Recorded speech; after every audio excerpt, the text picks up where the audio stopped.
My name is Lourdes Nieto. I am a background investigator for the City of Chicago Police Department's Human Resources Department. I am also a subject matter expert on human trafficking issues. I also volunteer with the Salvation Army's Promise program at their rehabilitation home called Ann House, and Traffic Free at their West Side Drop-In Center.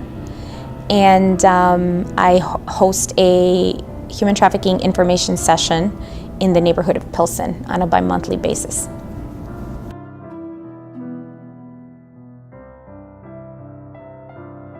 In a nutshell, in its most simplest form, human trafficking, whether it's for labor services or sex acts, is the procuring of someone by force, fraud, or coercion.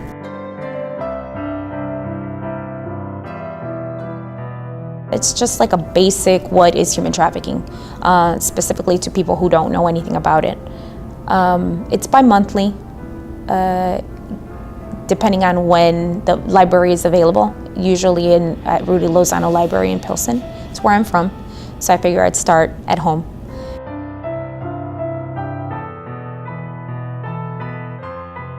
If you think you haven't encountered it, you have.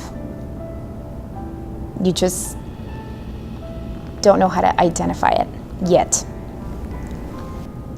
That my 17-year-old knows probably as much as I do is not only because of what I know and that I've included her in what I do, but because she's seen it in the school system or when she's out with her friends, and she'll run and tell me, hey mom, this guy was passing out, business cards to these young girls saying he's gonna make them models in the middle of Water Tower. That could be your kid, that could be your daughter, that could be your son. So don't think that this is something that can't touch your life.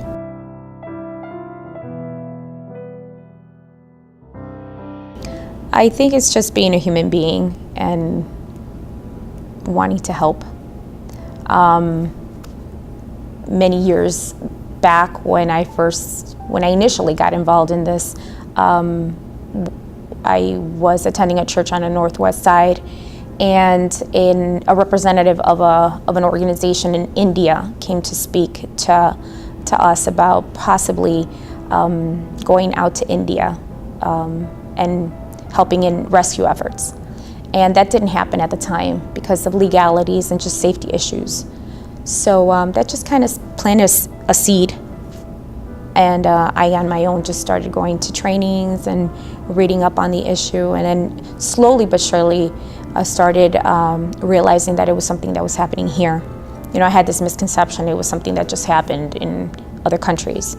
So when I found out it was happening here, and it was happening in our schools and in our malls, and it was happening in next door and in my neighborhood, and that I was law enforcement, and I was still under the misconception that this was not happening in my city, then it was kind of like a wake-up call, and then that just got the ball rolling to where we are today.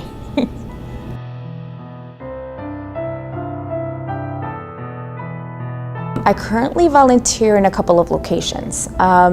With the Salvation Army's Promise program, I volunteer at their rehabilitation home, which goes by the name of Ann's House.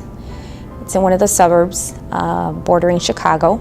And what I do is I visit the girls, cook them some meals, bring them gifts, and I don't like to say I'm mentor because that's a heavy word, it carries a lot of responsibility, but I like to see the girls' progress and how they recover from the life they came from that led them to Ann's House. And I also volunteer with Traffic Free. They also have a drop-in center on the west side of Chicago, and I'm an on-call person for them on Thursday evenings when if they recover a victim that might need assistance. They'll call me along with other people that are on call, and we'll go and assist in whatever needs to be whether it's driving them somewhere or just maybe it's someone who doesn't speak Spanish, in that way.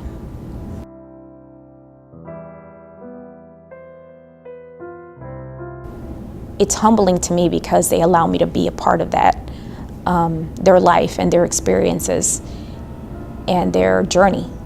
So seeing them go through those positives is something that just keeps me going. When I see them, like I said, when I see that roller coaster and they're taking a dive, for whatever reason, something triggered them and they're taking some steps back, that fuels me just to continue. And it can be tiring. It can be tiring, but you know, they are the motivation as to why we all, I think, in the anti-human trafficking community, why we all just continue every day.